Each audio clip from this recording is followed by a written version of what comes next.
Alright, welcome back. If you never seen my videos before, I am the Pole Man. Welcome to my garden. Figured I'd give y'all a little update. If you're a first time gardener or thinking about doing a garden, well, first timers mainly, if you haven't got cold crops in the ground, and some reasons it's probably too early. My region is not, well, excuse me, some regions it's too early, some regions it may be too late. My region is getting to that point where it's too late. Been waiting on seeds.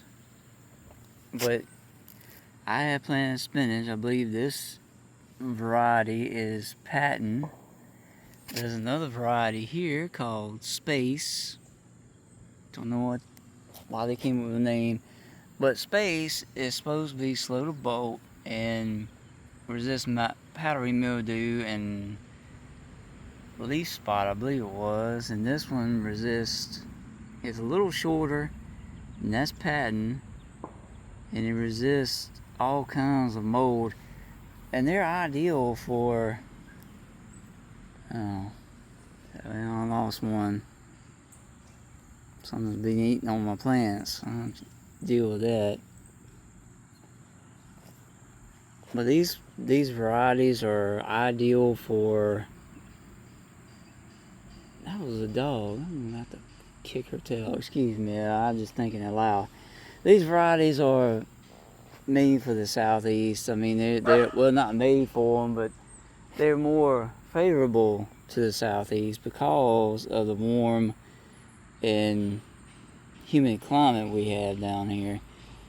It's awesome for mold growth. And on the other side, of course, you can see my onions are doing a lot better. I lost a few of them to, of course, fungus. These are probably too close. What you see here is coming up is cabbage. And they probably are too close. I'm gonna have to pull some of them up, which it hurts me, but you gotta do what you gotta do. See, there's another one. These seeds are so small. You think tomato seeds are tiny. These are really, really tiny. I mean, you know, I've only seen certain seeds that were so tiny. It was herb seeds. And, I mean, it's just ridiculous how small they are. I'll pull this one up. You gotta leave adequate spacing between cabbage plants, and of course I didn't do that. If you have ever planted squash, you know how big the leaves get. That's about how big cabbage leaves get as well. But instead of taking a chance on them getting crowded, I just pull some of them up. I put them too close, and I'll probably regret it later, but I did it anyway. And of course, pepper plants are hanging on. It's odd that, you know, there's a little damage from leaf spot, but not too bad. I mean, these things are doing really, really good. I mean, I've never seen anything like that. I mean, look at this right here. It's starting to turn red. I've had green all year long until now. And of course the beans are doing awesome. And this one's about ready to be harvested. Some of them are. And see, if you've never grown these before, you run your thumb up and down it, and you feel those individual bumps. You know there's beans inside of it. You can actually see it here. Some of them you won't be able to tell. Some of them, like this one, is just smooth. I mean, you know, they get really long and then they fill out. See, this one isn't filled out. None of them have. But they're really long. I mean, that's just awesome. I love it. You know, it's a really good crop. I had a really good crop last year of them. But they're all getting to where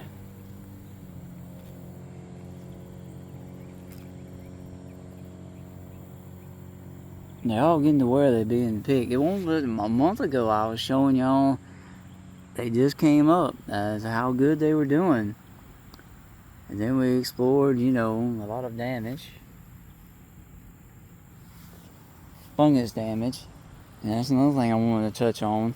Now I've seen all kinds of things. Now a bunch of old people have told me baking soda, peroxide's really good. Before the soil, they said put baking soda on it. Just sprinkle it on the ground. Let it rain or water, which it rained last night, which is awesome. Last 2 days. And just let it go. And what it does is it raises the pH of the soil. And it makes it unfavorable for fungus growth. And eventually it'll just die. So yes, it does work on fungus. If you look it up on Google, they'll say no, it doesn't kill fungus, but yes, it does. I can attest to that.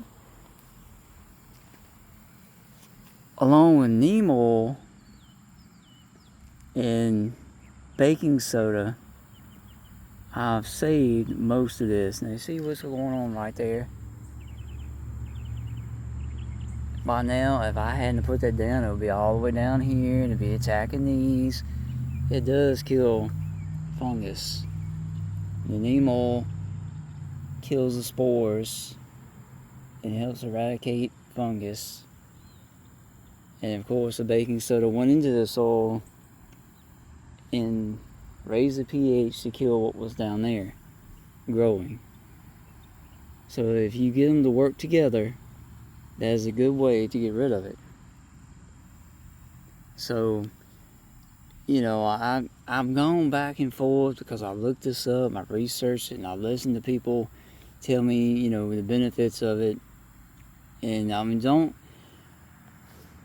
just go off a hunch. If you're ever going to do anything to your garden and you want to be organic, then you have to talk to people and listen to what they say and do the research and kind of, put the two together. Yeah, that's what I did. I mean, you always put the two together. You don't go off hunches and guesses and things like that. You always do the research first. And I mean, you may want to try and do whatever you can. And there's no harm in trying as long as you don't screw nothing up. And if you get the pH too high or too low, you can always raise it again. I mean, there's always ways to do. Now, if you want to use peroxide, it's 9 parts water, 1 part peroxide. Which I think it was an ounce of peroxide to a gallon of water. That's a lot, but you put it in a spray bottle, spray it on the leaves, and it acts the same as neem oil almost. It just kills fungus. It doesn't kill bugs. And the reason I didn't spray neem oil on these, again, I've done plenty of shorts about this, but I did not want to get it on the blooms and kill the bees. Or have them get it on them and take them back to the hive. And I mean, that would just be terrible. Or kill butterflies or pollinating as well. I mean, that's just... Wow, look at that. You see the population of beans on here? If y'all are new to the channel, I'm sorry. I'm scatterbrained sometimes when I get to looking at stuff. I know you get tired of looking at the garden. But I mean, really, nobody wants to stare at me anyway, so, it is what it is. I mean, thank everybody for watching. I will be making another short. I've made several shorts. A lot on... I can do like this. A lot of it is on... You don't want to see that either, I'm sure. a lot of it is on fungus, especially on these beans. And I've had a lot of people comment, thank you for that. Had some people subscribe, thank you for that. I'm always thankful for anybody that watches, that may want to learn something, that may get that itch to garden. That's my one thing, is trying to be an advocate for gardening and, getting more people to garden and not become self-sustaining, but it can lower the price for your family. You can save a lot of money by doing things and picking up tips from me and other people. It isn't just me, it's everybody else, That's where you get a lot of your tips from, is people that's done it for a while. That's why I'm always asking old people, what's this, what's that, what can you do? I mean, they give you a lot of tips, a lot of tricks that they've learned over the years, and it really helps. I mean, it really does. I mean, a lot of this stuff like this, it irritates the crap out of me, but, what can you do, huh? I mean, if you see this in your garden, and you're thinking about gardening, don't let stuff like this scare you. Because, I mean, there's always a way around it. There's always a cure for it. I could have sprayed the peroxide on here.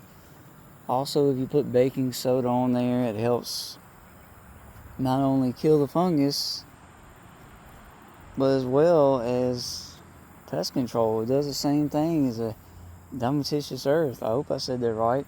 I have that too as well. But there again, if you get it on the blooms, it hurts the bees. So, you just gotta use your own judgment. Timing is everything. So, but yeah, if you haven't got your cold crops in the ground, depending on where you live, you need to start. Some people in New England, if you haven't got it there and they're not growing, then, like this or that, they were planted a month ago almost. So if you haven't got it growing, depending on where you are, it might be too late. It's getting to that threshold for me. I think these have 50 and 60 day maturity rates. Of course, I can use baby spinach. My wife loves it. She uses it to cook with. It's just like the cabbage over there. It's a 50 day. Oh, you see stuff like that? Seed just landed from looks like from a dandelion or some kind of weed, just landed in my garden. Gotta watch out for that stuff too. You'll have erratic stuff like that growing in your garden. Once we'll pull that up. If I hadn't been standing here talking to you guys, I wouldn't have seen it. So yeah, I mean, get your cold crops in the ground, because your summer crops are gonna start ending here really, really soon. I have a lot of nice peppers that I'm gonna harvest here and cut up. I already have 2 pounds chopped up in my freezer. I've got probably about 5 pounds of beans, and of course the onions, I have 80 more of them coming, the bulbs that is. And I'll be planting garlic soon. As soon as they're done, garlic will be going in the ground. And a lot of you people that probably don't grow gardens, or first time gardener, first year, you can grow stuff in the winter. Well, of course you can. Strawberries stay green year round. They go dormant. You plant garlic, it sprouts, it goes dormant. It stays green all year. I had a couple inches of snow on the ground in January, and they were still up there, and the snow melted. So, it depends on what you want. I have bulbs that are drying now from last year. Yeah. And I'll be planting them again this year.